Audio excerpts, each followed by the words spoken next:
Big boss के घर से भले ही जैस्मीन जा चुकी हो, लेकिन अब रुबीना ने जैस्मीन को याद किया है। रुबीना और निक्की सुबह सुबह जैस्मीन के बारे में बात कर रहे थे।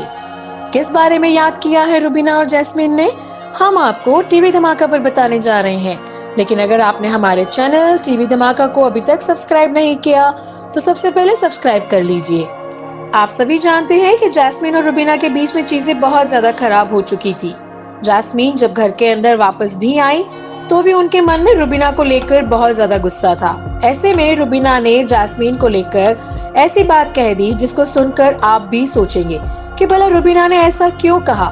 निक्की सुबह सुबह रुबीना से इस बात का जिक्र कर रही थी कि रुबीना शो में बार बार लोगों की परवरिश के बारे में बात करती हुई नजर आई है। यहाँ तक कि उसने लोगों के संस्कारों और माँ बाप तक की बात की है। रुबीना ये बात सुनकर चौंक गई, जिस पर निक्की ने उन्हें कई उदाहरण दिए कि रुबीना आप इन मौकों पर ये सारी बातें करती हुई नजर आई थी।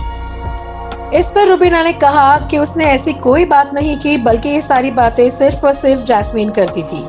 वह तो सिर्फ उसकी बातों में हाँ मिलाती थी। इतना ही नहीं, रुबीना ने यह भी कहा कि जब उसकी जैस्मीन की दोस्ती थी तब ये सारी बातें जैस्मीन ने उसके दिमाग में डाली थी।